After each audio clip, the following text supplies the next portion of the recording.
Hey all, it's Will Marshall from 108 Performance, just coming at you here with a bonus segment for Bridge the Gap 2020.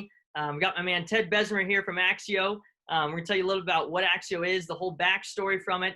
Ted's going to give you, his amazing story of how he came into figuring out what AXIO is or why to create AXIO. And then, we'll go and even dive into what its applications are, how you can use it with your players. It's a pretty incredible product. So, first, Ted, you maybe tell these guys a little bit about yourself and just how this whole thing came into fruition and how it's grown so much to what it is today. Yeah. Hey, Will, good to see you, man. Hey, so it is actually kind of interesting how it all kind of started out. Basically, my background is in orthopedic and sports rehabilitation. I'm a board certified clinical specialist in orthopedics and sports injury. And I've been a trainer also for about 25 years. And so I've been around, training in rehab for quite a while. And several years back, I injured my right shoulder pretty significantly in a hockey game, actually. Dislocated my shoulder, tore my labrum, partial cuff tear. Fortunately, got my shoulder back in pretty quickly, so I was back in the clinic the next day working it out. And like I said, I've been around for a long time to see a lot of these different training tools and approaches we've used. Rhythmic stabilization, band work, perturbation type training, body blades, things like that. All have a great application, but I've always felt that they kind of, they just weren't maybe progressive enough or progressively challenging enough to really kind of get you from, this rehab stage back to a high level performance. And so fortunately I was feeling pretty good the next day, despite my injury, but knew I was pretty unstable and didn't want to dislocate again. And obviously wanted to avoid having a procedure done. So I was interested in trying out a better way to dynamically strengthen, because I wanted to train with some resistance. I mean, strength is an important component to recovery and functions. We definitely want a strength component, but I also wanted to add in more of a sensory motor piece and to a much higher level, because obviously when we're talking about the shoulder, it's a very shallow joint, and we basically need all those cuff muscles, and we need that proprioception and that sensory motor control to be top notch to keep that humeral head centered. Particularly in high velocity activities, impact activities, and things like that. So basically what I came up with was what's now called AXIO, which is in this case, it's a 3 1/4 pound device with a 1/2 pound steel mass inside a resisted channel. And so what it does, it uses a rotational or an angular resistance in conjunction with gravitational resistance, like a dumbbell. And when you combine the two, it's kind of sneaky. It actually provides quite a punch. So only a 3 pound AXIO is quite strenuous. And not only is it strenuous, but it's also quite challenging to sense and control. So it's this constant feel of the body, sense force and modulate force. And like I said, this is what really, as we've talked before, it's this neuromuscular component that really separates often the best athletes from the strongest athletes. So yeah, AXIO has been, it's been great. It saved my shoulder. It didn't have to have surgery. And have learned a lot using it, that actually it does a lot more than I even anticipated for really all levels of athletes in different sports, but particularly obviously overhead athletes. Yeah, absolutely. I think one of the coolest things about it, like you said, it's the whole body being trained. Like it's not just a shoulder tube that you're just moving back and forth. You can feel different parts of your shoulder being activated. Like I tell guys all the time, it's all about creating stability, right? The more stability you have in proximally in your body, the better mobility and the better space, tension, and force you'll be able to create distally, right? And something like this is so different in that you can't, it's like a hula hoop, right? You have to keep the tension and you have to keep the rhythm going. Otherwise you can't keep the stability. So yeah, I mean, seriously, for all you guys out there who have never seen this before, it's like, I guess in simple terms, it's like a biked inner tube tire almost with a lead metal ball on the inside that spins around in the circle. That's basically the concept of it. But the force that's going around in the circle, like Ted's saying, is what's causing you to create that stability in the middle of your body and keep the weight centered. Because if you don't keep the weight centered, you're going to get falling all over the place, or the ball is just going to stop rotating in a circle. So it's a pretty interesting concept, but it's seriously, all of our guys at 108, that's what we use on a daily basis. We haven't completely ditched any other stuff, but this is just what we use for all of our warm-ups, pretty much all of our recovery stuff, shoulder-wise, and then a lot of our strength and stability exercises when we go into either blending in movement work as we're going through hitting or throwing, or when we go to the weight room. We use a lot of applications for it there too as well. So I know one of the things, Ted, you wanted to get into was just like its ability, like it requires the body to generate and control force better from your center. And that's kind of what I was just touching on there. So I didn't know what other stuff you wanted to touch on specifically as far as creating more tension from the center of your body. But well, you know, it's actually kind of funny because when I had my prototypes years ago that we were kind of duct taped together, these kind of crude looking things that I was using, I'd have people come in my clinic and they'd be, you know, training in the gym and stuff, and they'd be like, hey, can I use your thing? It didn't have a name then. They'd be like, yeah, go pick it up, sure. So they'd be, you know, picking up and spinning it with both hands and, you know, different grips and stuff like that. And they'd be going overhead with it and reaching out. And their first reaction, which it never didn't occur to me at first, was like, man, holy crap. Like I'd like totally feel this in my core. Yeah. And so that was when, like, all of a sudden I was like, well, wait a second, you know, like, so then we started tinkering around with it and basically designed it to create more internal resistance. So by adding a component that basically it literally decreases the speed of the mass. So you have to self-power this. It won't just spin on its own. You have to do it. And that combination, like you said, it really forces you to find force from the center of your body. And it'll actually show you where maybe where you prefer to generate force from and where you're good at it versus where you're not. Obviously, arm dominance and things like that can play a role. Direction of rotation plays a role. But to your point, like, it really does. If someone is disconnected somewhere, there is a link where they can't basically get the force to generate, get it off the ground, changing base of support, position, body position, things like that, all will kind of affect someone's ability to, generate and control force with an AXIO. A perfect example of that, if I have someone in a good, wide base stabilization, very stable here in the frontal plane, I can generate force really well, and this is going to be no problem for me to rotate this, right?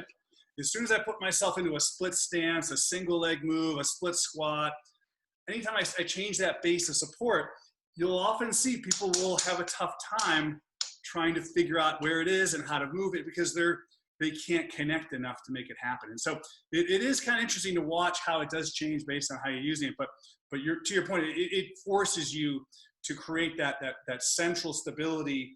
And when we're looking at our throwing athletes, obviously the better wiring we can create with that, the more efficient they can crack the whip distally, Yeah.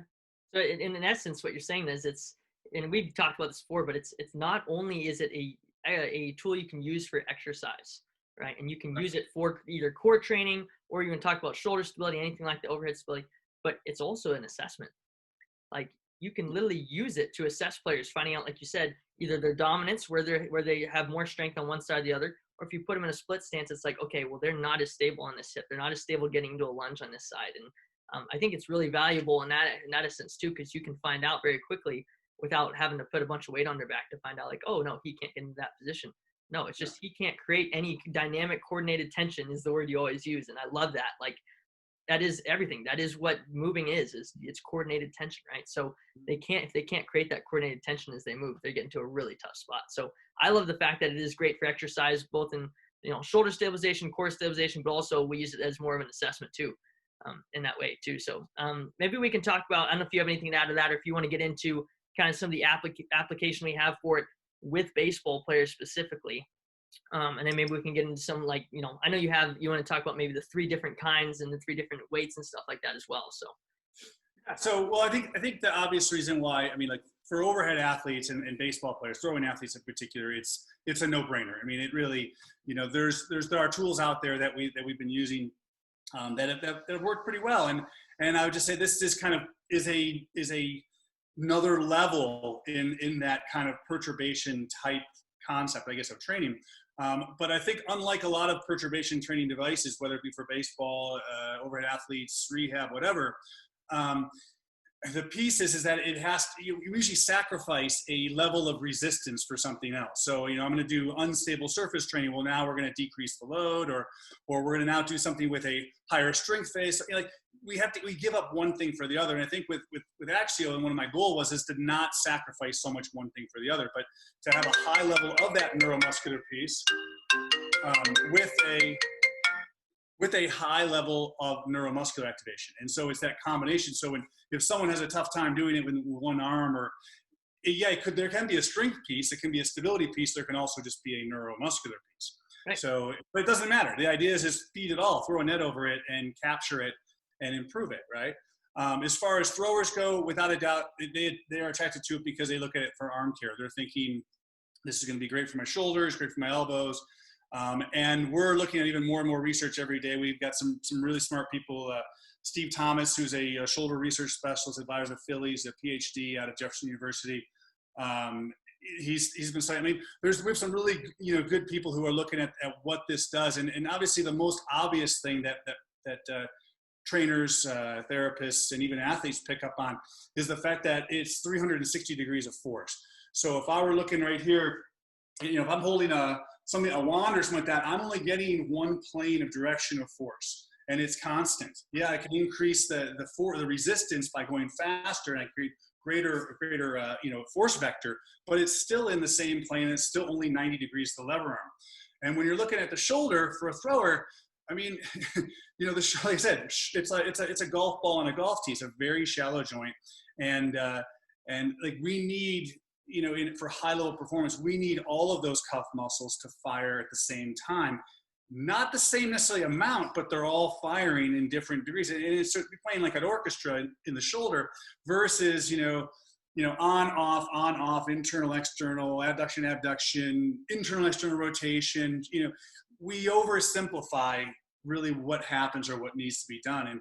And so, a nice example of that would be like, if I'm training like a high level, I train a lot of skiers where I'm out of Park City. So I see a lot of skiers, obviously, this time of year, and train some pretty high level X Games guys and Olympic guys. And so when we're training, we're not just hammering out leg extensions and leg curls, obviously. I mean, everyone knows that's actually almost falls into more of a rehab type exercise because it's isolatory.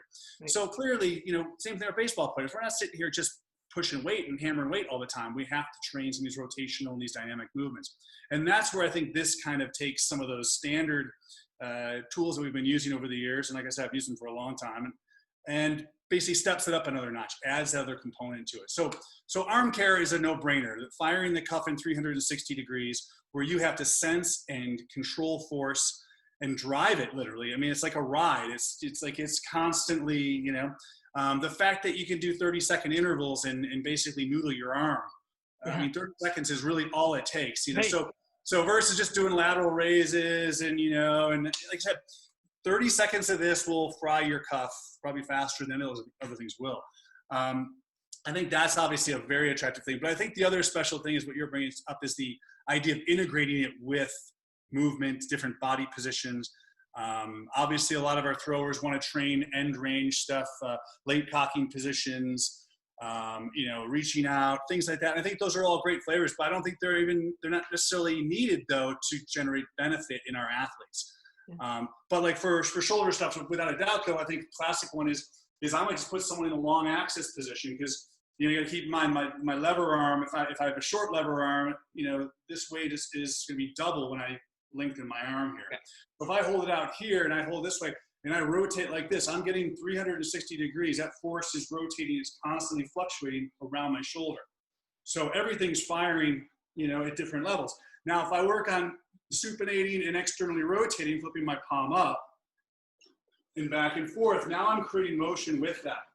And so 30 seconds of that is taking me into end range, internal, external, like I said, lighting up the entire cuff, every muscle of my shoulder blade. Depending on my body position, I put myself in a standard position versus a split stance versus a split squat versus single leg. Only makes it more difficult for me to generate that center stability to be able to control force out here. Yeah. And like I said, once I start, if I have a bad left ankle and I'm on my left ankle, you're gonna see this get all. It's gonna clank. Yeah. Yeah. Start clanking, and you're like, what the, like I just had it going. Fix the base, and then all of a sudden it gets easier again. So it's kind of interesting. It's like I said, it's been fun to watch it, kind of grow, and certainly always cool watching you guys use it and see the different ideas you have and what you're learning about it, because it just continues to kind of show us more things. Yeah, and I think one of the biggest points you made there was that anytime we're moving, especially in baseball, we're not moving in one plane of motion. It's almost always multiplanar. So if you even think about the throw, right, we're supinated and flexed, and as we're rotating, we're extending and pronating, right? Like there's a lot of stuff going on in there, and you can't just have internal, external. Like it doesn't work like that. Like it's way more complex than that, and if you can't find a way to dynamically challenge that and create stability around the shoulder capsule while you're doing it, like it's not real enough. So I mean, that's seriously why anytime people are asking us like, hey, I've got, you know, $150 to spend on arm care stuff, what do you get? And like, people are like, do I get shoulder tubes, J-bands? I'm like, that stuff's great. If you want to do that stuff, that's great. But if you have my bet, I'm going to tell them to go get an AXIO. Like, it's the easiest thing. You can fit inside your bag. You can take it with you anywhere. You can do way more with it than you can with the shoulder tube kind of thing. Like, it's just, you get so much more out of it on the training side of things. So it's just no brainer for us. But yeah, it's actually kind of funny because like when I first, like when I made it, like I said, I made it because I wanted to fix my shoulder. And, right. but then when I decided to actually, you know, design one, manufacture it, and go through all that, I didn't do that because I wanted to make a shoulder training device. I didn't want something that was, oh, this is for your shoulders. And I made it because people were saying how they felt it in like different areas of their body. And then they were like, wow, I'm like, and they're using it like as interval trainer. They're doing 30 seconds and they're out of breath. And I'm like, well, that made me interested because now I felt like this has something that offers a lot of different things for different people. I didn't want to make a rehab tool because rehab tools are, no one wants to be in rehab, and rehab tools are just generally easy. They're not challenging enough. And I think that, you know, AXIO is challenging. It's actually surprisingly challenging. I get, you know, pro athletes who are like, holy shit, like that thing is like really, that thing's hard. Like it really took me a while to get it. And then holy crap, I think like noodles my arm. And so it looks harmless, which I kind of like. It looks harmless, but then people use it. They're like, holy shit, this thing is nasty. Yeah. So I like that. But I think the idea is like I said, to get, now that I have this thing, I'm finding that people are really liking it for their shoulders primarily. So like that's a real big draw is instead of just doing your basic cuff, you know, internal external rotation, 0 at 90 degrees. I mean, I've done that stuff for over 20 years in the clinic. I've had some success with it, but not always. I've had some people that really doesn't really do much for. And I've found, like, since this has now been out there, I get calls and messages from people going like, man, like, you know, if my shoulder feels a little bit off, catching a little bit, something doesn't feel right. I mean, they don't get it diagnosed, but there's not, something doesn't feel right. They use this and they're like, it feels better. And and like I said, they don't necessarily have to use it up here, which obviously for a thrower, I'd want to try to do. They might just use it right here at their side. Yeah. You know, like I wouldn't hold a dumbbell here and do this kind of stuff. That's not going to be, but interestingly, it does have an effect on, and like I said, I'm assuming what it does is it's a neuromuscular piece. It's increasing activation of the cuff muscles, heightening the nervous system, kind of turning the dials up. And that is basically helping, you know, the shoulder function better. And so yeah, it's kind of funny. Like I said, I made it for shoulders, didn't want it to be just for shoulders, but it clearly is really good for shoulders. Yeah. You know? Yeah. And that's something we harp on all the time, guys. We tell people you have to move from your middle is kind of the very simple terms we use. And if you look up, and again, you're in on this, but if you look up DNS, you know, dynamic neuromuscular stabilization, PRI, any of like the big breathing techniques and very fundamental, rudimentary, like just movements that even a baby does at 3 months old kind of thing. Like they're really good at creating core pressure, like intra-abdominal pressure in the middle of their body. Mm-hmm. If you can't create that core pressure as a young kid, you can't roll over, you can't crawl, you can't get up to walk. Right. And we tend to get away from that stuff. And like you said, it gets more isolative, where even if you're moving up and down and you're doing some Job exercises, like that's cool, but like it's not really challenging in the way that we're going to be moving. It's so isolative that it's not real enough. Right. But I think that's the coolest part is, one, it is way more dynamic, and two, like it creates that core pressure like you're talking about. Like you cannot do this naturally. So I know, again, the example you told me before is like if you're on a 10-speed bicycle and you're pedaling it, if you stop pedaling the 10-speed bicycle, it keeps cruising. Right. But this is like a hula hoop, right? And the hula hoop, if you're moving your hips around, you're keeping the hoop going, but as soon as you stop moving your hips, that thing's falling down, right? You can't keep the energy going. So this is very similar to the hula hoop, where it's like you have to continuously keep the tension. And that's why you said like your shoulders fried after 30 seconds of this. Like it takes people a while to build up. And it shows you a lot of athletes, like where they're struggling, where they don't have stability, and why they maybe aren't lasting as long as you want them to, or maybe why their arm starts to hurt only after 50 pitches, but they're fine for the first 40. It's like they don't have stability in the right places, and they start to lose that coordinated tension the longer they throw. Yeah, I think that some of the stuff that I've learned since kind of developing this is really how we look at also breaking down stability to more of like functional stability and really what's happening. So like I think like strength, for example, is integral for having mechanical stability. So when we strengthen things, that's going to help with I mean, we need, in our shoulder, for example, we have stability basically through the bones and through the capsule and things like that. Muscle strength creates a stiffness in the joint, which creates a mechanical stability. And some degree, some increase in proprioceptive stuff through strength training. But the dynamic stability piece is that other kind of nebulous area, and what the research shows is that the better our sensory motor control is, and remember, sensory motor control is affected by injury and fatigue. So when you have your throwers who are bonking because they lack the endurance at 40 pitches or whatever, now all of a sudden proprioception is going to change, sensory motor control is going to change, and then that's where you're going to see deterioration in performance and obviously greater risk of injury. So, so clearly they're connected. And so, but developing that sensory motor piece, what they're finding is that actually also helps athletes anticipate force better.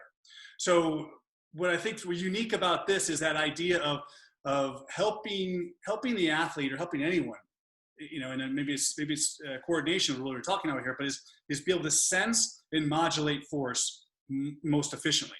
And I think we'd all agree that whether it be with this or anything for that matter, or any athlete for that matter, that I would want the athlete who's the best at sensing and modulating force the best. And those are the ones that when you see them move, they look more efficient. They don't leak energy. They don't break down as much. They just, this guy over here might not be deadlifting what this guy is over here, but this guy's, bat speed or arm, I mean, it looks differently when you see it, and we all know what that looks like. So, like I said, I think it's the nervous system. It's unfortunately we can't measure it as easily as we can strength, but that really is the special sauce, and I think this surprisingly is very effective at developing that piece. And then the other ones. So this one here we're talking. This is the single mass. This is the AXIO 360. So there's 1/2 pound steel mass in here. This is soft. It's a little bit a little bit pliable, and so for two reasons. One is that it increases proprioceptive feedback. So if I'm holding it in the center, if I'm holding it on the outside, I can't see it. I can't see the mass. That's intentional, right? I don't want to use my eyes. I want to rely more on proprioceptive, so I take my eyes out. But it allows me more tactile feedback of what's happening inside. And then additionally, what's kind of cool in slow motion, if you see it, when it's rotating around, this outer shell actually teardrops. And so it stretches, which then decelerates the mass and creates more friction response on the ball. So like I said, that angular resistance makes a 3 pound weight feel more like about 5 times that, right? Yeah. And then when you get to the 720, this is a dual mass system. There's 2 separate masses in here. They're not attached. So you not only have to deal with an extra 1/2 pound, which is going to play more like about 5 pounds in this system, but now you have to control 2 separate masses, and each mass has its own force vector. So for our PhD guys who like, the physics of it, each one wants to go its own way. So when they're going around the system, they're trying to leave the system. If you don't keep them together or close together, then they'll start bonking together and you'll lose control of it. So it really requires not only greater strength and stability, but much more control to basically keep this thing going. And then depending on what plane you use it in. So, and then the toughest one is the 1080. This is 3 masses. This only weighs about 4 and 3/4 pounds. But the amount of force this generates is big. And so just to demonstrate, those 3 in here, I need to keep them together. So I'm just gonna go back and forth with a 2-handed grip. I'm not over gripping because I don't want to depress the channel. And I'm just gonna rotate it. Now you can hear them going around. If I lose control, you'll hear them start to clank. Right? They can then basically get back to going again. If I get them going, I rotate around, I let go, it literally jumps. The amount of force makes it want to leave my hands because the muscles are trying to leave the system. Going around. Yeah. So your body has to basically control it in, And the same thing would apply if I grab with a central grip. It's the same deal, just a bigger move, But this lights up everything. I mean, 20 seconds, and it's like, whew, makes your arms drag. Yeah. Well, I tell you, one thing we talk about a ton is, how easy can you hit the ball hard or far? How easy can you throw the ball hard? And so there is this sense of control, like you're talking about, from your center that you have to have to get that rhythm and just the tempo for it, right? There is some coordination involved. So even when I'm doing it, like you said, with one arm, I can handle this one fine. And this is probably where most of your people sit, right? And you said a lot of guys, they don't understand, it's not about moving this thing really fast. Right. It's about controlling it. So like I said, some guys are over here. I remember when I first tried it, I was trying to go like, and I was trying to pump that thing real fast. But what you told me is that like, if you do that, you're going to burn out after 10 seconds. You will, or you'll lose control. Right. So it's like the more I did it, it was like, okay, it's just more about keeping that consistent rhythm. And when you keep the consistent rhythm, now you try to move through dynamic movement. So like something as simple as trying to take a lunge forward, right? Holding this thing out in front of you, one arm or two arms, and then trying to lunge forward. Yep. And then to come back up, like your whole body just has to be like on lockdown to do it. It's incredible. It's sneaky hard. I think two things. One thing, like you're right, and a lot of people, a lot of guys typically will, because like I said, it's only this one's only 3 pounds. This is the one I recommend really everybody start with. I mean, this is great for whether you're 8 or or pro pitcher. It doesn't really matter. But if you go slow, your nervous system also can sense things better, right? So if fast movements, our nervous system doesn't really get a lot of information out of them. So if we go slow and we usually oscillate it like this, that helps people start saying, I can feel the mass rolling a little bit to the bottom. If I'm kind of jerky with it and I'm not really painting with a brush now, I can't really find it, and then it's disconnected. So I need my nervous system to learn, and then the idea is slow. I would argue that too much speed is a loss of control or a lack of control. Yeah. We've talked about this before. It's like you want good brakes. Yes. You need to have good brakes. Otherwise you can't express your force. Yes. And that if you don't have good brakes, you can't easily throw hard. You can't easily swing hard. Like these things don't happen easily, or you don't crack the whip harder by trying to crack the whip harder. Yes. Right? So there's a feel to it, or like a jump rope analogy. You don't just pick up a jump rope and just start ripping it like Rocky out of the gate. It looks a little bit kind of disconnected at first, and then it starts to clean up as your nervous system becomes more efficient. And that's really what this also does. It's about creating that connection and that integration. And to your point about the lunges, I couldn't agree more. Like I said, I didn't make it thinking I'm going to be lunging with this thing. I made it because I just wanted to avoid shoulder surgery. Yeah. But I was at a conference, a NASM conference in Arizona a couple of years ago, and I was presenting on this in sensory motor control to a bunch of trainers. And I had this guy in there who was super fit, ripped, just like cut up, and he's out there. He's in the middle of the room, and he's spinning it with both hands. So both hands creates now a much more integrated full body experience than if I do one arm, right? A little bit different. I could grab both hands in the middle as well, same deal.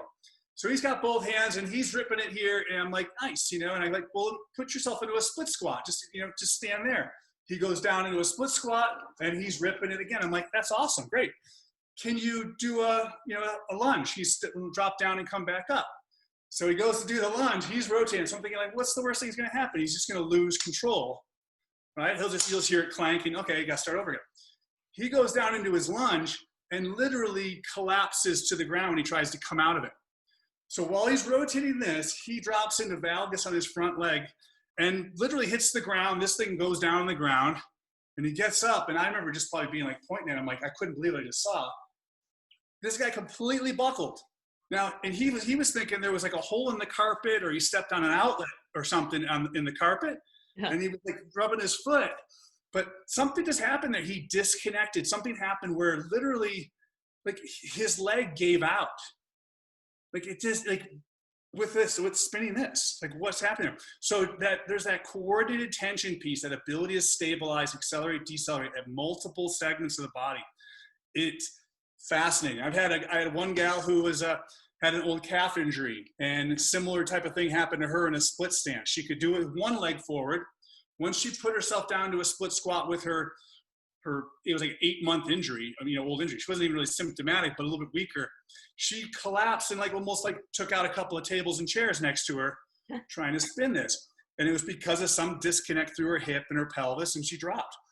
So really kind of, like I said, the lunging stuff, the half kneeling stuff, split squatting, level changes, getting up from the ground, there's so many ways to integrate it. And so a lot of our athletes, what I kind of like is you're taking your standard, my arm care stuff, and now I'm integrating it with my core stuff, with my movement stuff, with, it doesn't just have to be just arm stuff that I'm doing now. It's actually integrating with the whole body, which I think is going to carry over far better on the field than some of these isolatory things that we tend to do for so long.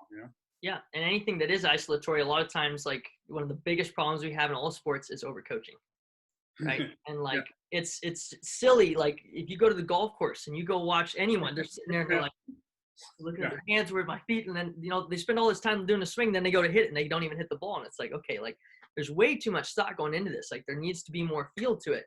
And I think what's awesome about like an AXIO compared to whether it's again a shoulder tube, bands, anything that you do.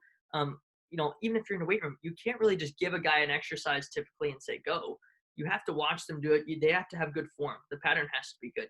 But what's incredible about the AXIO is you have a guy try to do an AXIO, he tells you when it's right or wrong.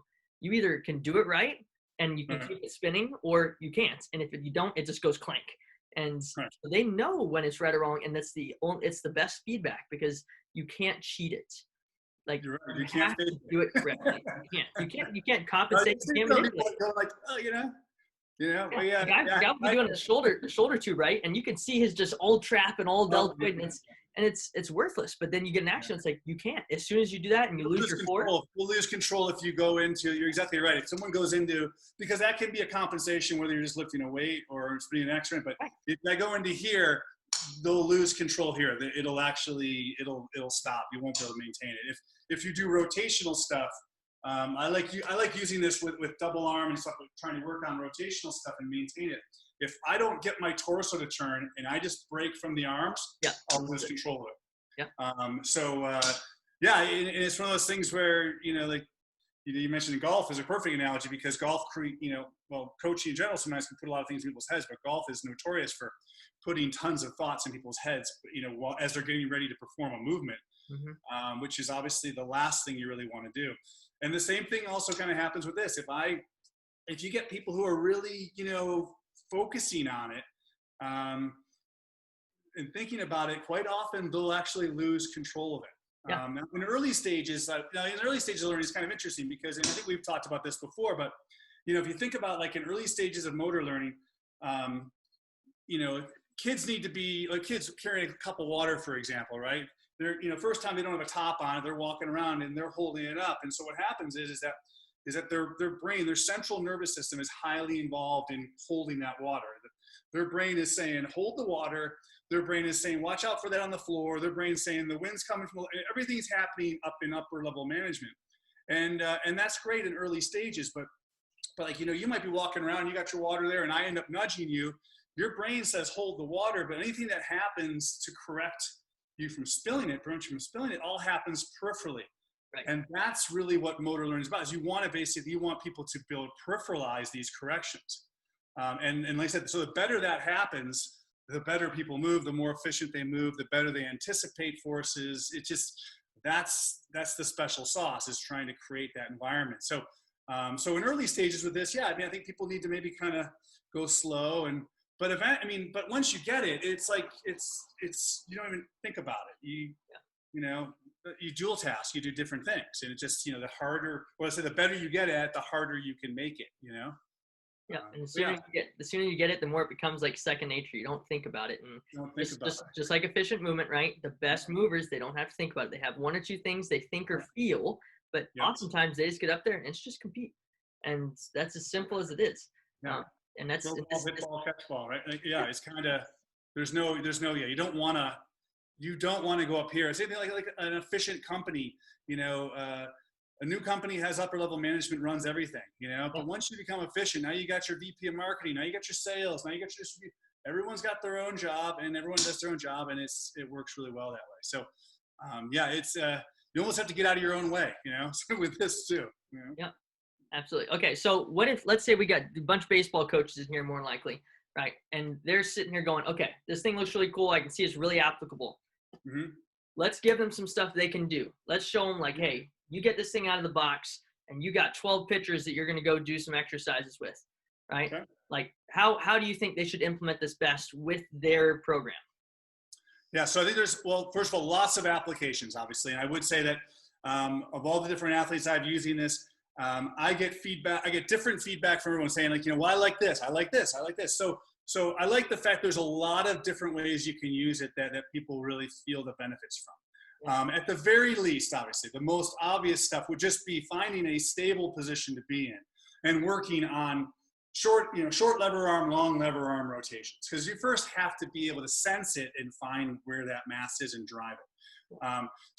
And as you get better at that, then you can get into more complex patterns and integrating it with anything from planks and different body positions to movements and things like that. But without a doubt, just being somewhere where I can hold it at my side and just oscillate back and forth. And I might have people rotate. Now, typically what I'll recommend is a 20 to 30 second interval. Yeah. 30 seconds is great. And remember, I'm not trying to basically go 100 miles an hour. I'm trying to just basically maintain control as best I can. Quite often I'll say run a clock, 30 seconds. If I lose control during that 30 seconds, the clock's still running. We're just going to get it going again. We oscillate again, and then we rotate again. And what happens with a little bit of practice, as I'm sure you've learned, it really becomes quite easy just to basically get it going again once you develop that feel, I also encourage people to obviously grip it very strong. So when you grip strong, you get irradiation, so you get greater activation through your cuff. If it's loose in your hand and it's moving around, the axis of rotation will change. So good strong grip is a good idea. So without a doubt, one arm stuff close to your body, and then one arm stuff away from your body, oscillating back and forth, and then rotating. Now, if I start to, here I'm just holding it in flexion or scaption, I could also try an abduction, same deal, making sure I'm not having a bad scapular position, and I'm rotating it. And I'm actually going right now in a clockwise pattern. I could also try going in the other way, counterclockwise. I do think that there's more benefit for our throwing athletes to have the mass moving outside their body more. Yes.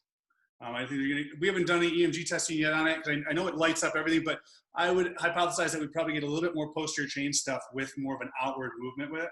I would agree. So I'm going in this direction, moving it to the outside. I'm probably going to get maybe a little more posterior cuff recruitment, certainly more mid-back recruitment. If I move it to the inside, I'm probably going to get more anterior delt, a lot more pec, bicep, things like that. But like I said, everything's firing no matter what. 30-second intervals I think are great. If I really wanted to do more of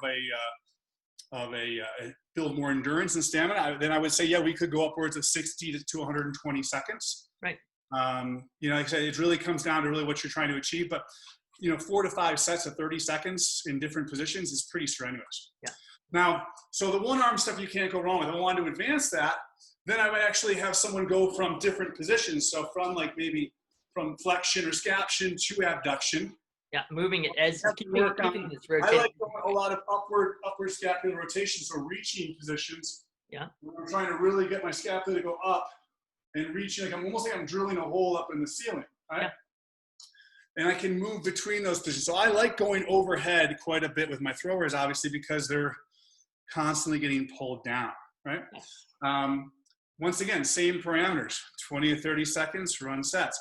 I could move through all of those, or I could basically create more of a, we're talking about not isolating, and not that this is isolatory, but if I keep it in one position, it relatively is, compared to me circumducting my arm and moving completely around. So I'm rotating right now as the mass is rotating inside, and I'm basically circumducting my arm. Yep. Right? Easier if I keep it smaller, harder if I go bigger. Yep. Right? Maybe I do 3 to 5 reps around. That takes about 30 seconds. Maybe try the other way. Maybe I change my base of support to make it harder. Instead of standing, maybe I go into a split squat, half kneeling. Lots of options. The other stuff, though, I think is also kind of special with this is actually doing a lot of two-handed stuff. Yes. So if I really want to try to train, connect more hip and core. Yeah. Which I think it's and I use this. I use this for my lower body athletes. I rehab ACL patients with these. I rehab my ankle injuries. I train all lower body athletes with this, particularly in split squats, lunging positions, and I might have them in a we call it a steering wheel position, where I have them here, rotate here in a movement. I might have them drop down and come up. I might have them rotate in that same position and back. Rotate and back.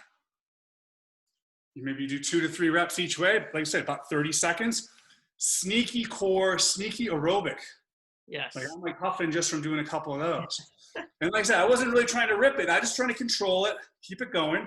Sometimes what I'll do is some people will say the last 10 seconds, try to really sprint the last 10 if I'm counting down with someone just to get them a quick, but like I said, we never want to sacrifice control though, regardless. Okay. How are you using it? Absolutely. I mean, again, I think the simplest way, like most coaches, when they ask me, like, what do I do with it?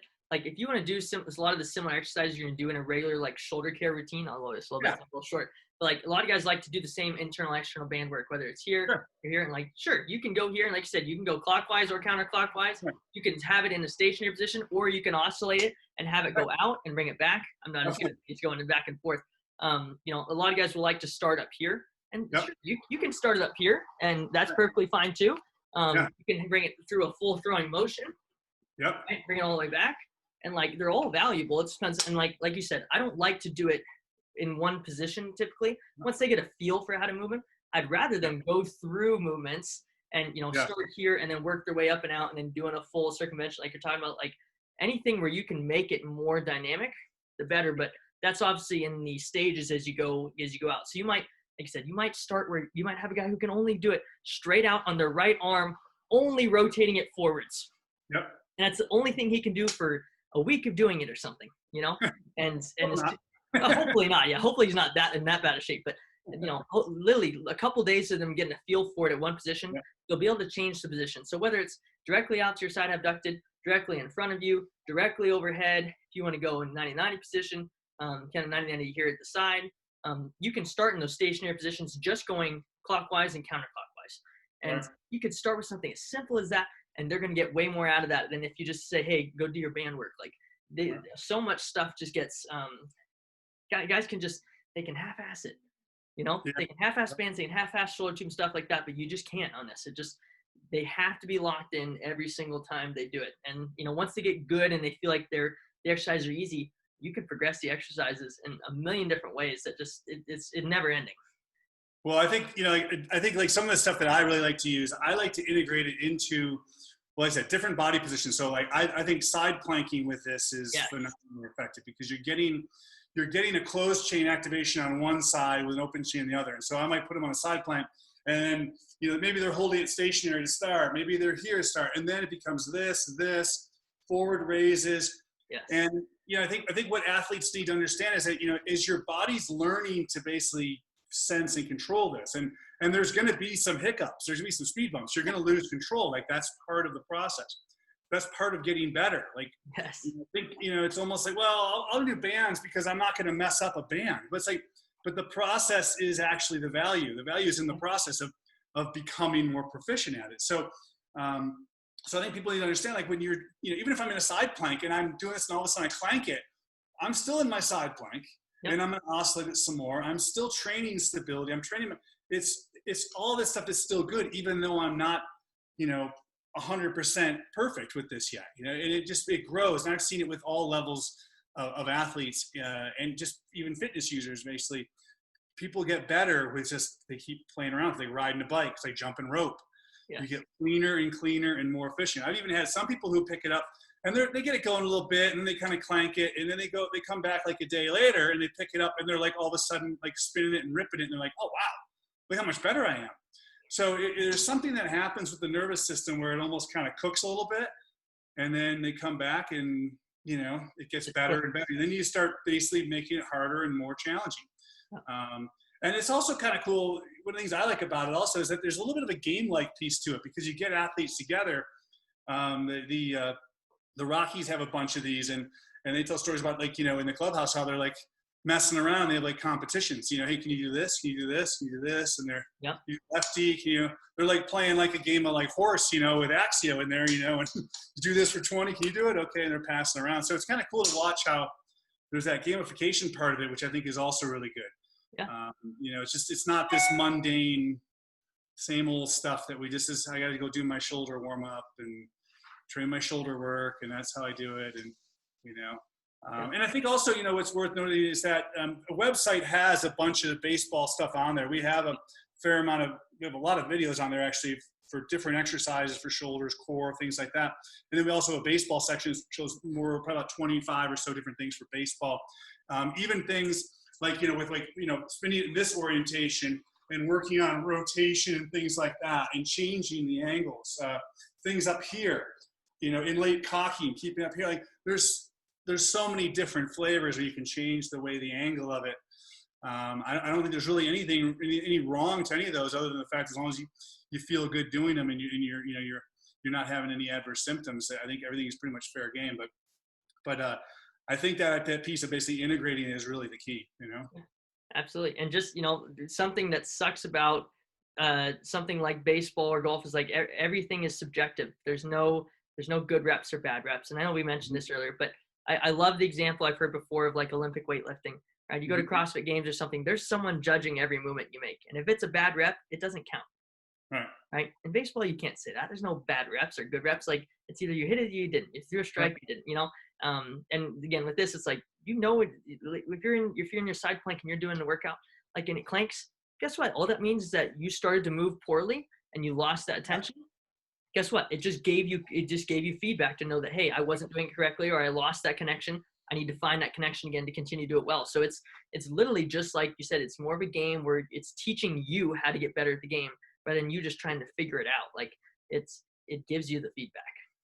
Yeah, no, I think it's a perfect example, because it also, like people have to be, like, everyone picks this up at different rates. Everyone has different levels of motor learning, and so, but everyone does learn. It's just a matter of how do we progress people, and you're right. It does kind of, look, some people will stumble more than others when they're trying to learn this, and it takes a little bit of time. But once you kind of make that first leap and they get the feel for it, then the learning curve really starts to go. So it's just a matter of getting that first feel of what it's supposed to do.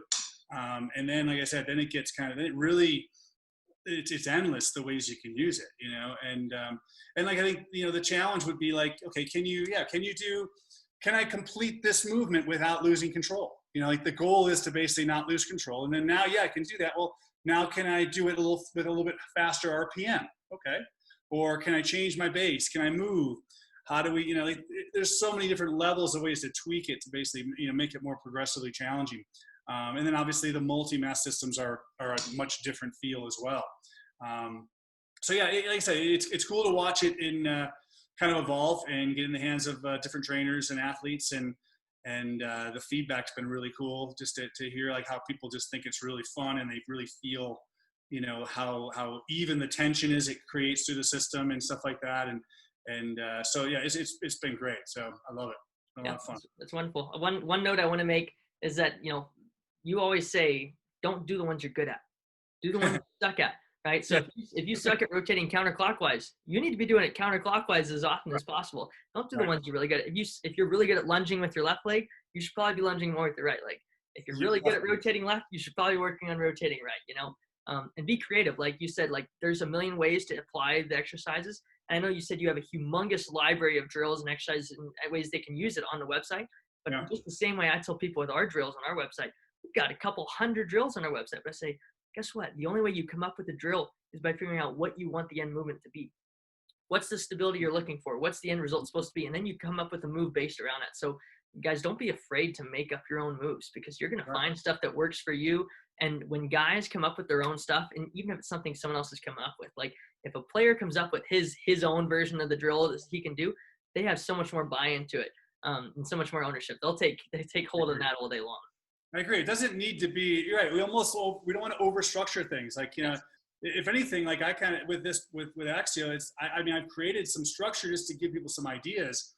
But like I said, the cool thing is that it'll just put it in people's hands, put it in your hands, put it in down, let you guys play around with it. And you guys show me how you like using it. Put it in these athletes' hands, let them, like, it just kind of continues to evolve. And I agree. There's really no wrong to it. It's really what works for everybody. And it just kind of finds its way, So it's kind of cool like that. Yeah, absolutely. Well, Ted, any other finishing thoughts you've got for any of these guys? What can I say? If everyone has any questions about AXIO, first of all, don't ever hesitate to reach out. My contact information will be available, I'm sure, through this video. Definitely reach out. I'm always looking for feedback, any questions. It's like I said, it's been a lot of fun for me to work with a lot of ball players and watch AXIO become more popular and see people kind of really benefit from using it. So it's really been great. I appreciate it. Absolutely. Ted, maybe just so they have it, give them your website, your email, and maybe your Twitter handle or something like that. Yeah, Right? so website is right here actually on the product, axiotraining.com. At AXIO Training is our Instagram and Twitter feeds. And if you want to reach me directly, you can reach me by my first name, Ted, at axiotraining.com. That's perfect. Perfect. So again, thanks to everyone for tuning in for this bonus feature here presentation at Bridge the Gap 2020. And then again, we'll have a link below this video actually where you can get your own AXIO, get your set of AXIO for your team and your players. So if you guys have any questions, again, reach out to Ted. You're more than welcome to send us questions too and ask us how we apply it and use it every day. But again, at the end of the day, I highly recommend this for everyone, whether you're 8 years old trying to learn how to just get coordination with your body, you're a professional baseball player, you're a college team, and at some point down the road, I think AXIO is kind of the future of training for people of all ages and sizes. So, like you said, whether it's rehab or it's an 80-year-old man who just needs to get better at getting up and down out of his chair, I think it's going to have all those applications in the future. So thank you guys for tuning in. I hope you guys enjoyed it. Reach out to us if you have any questions.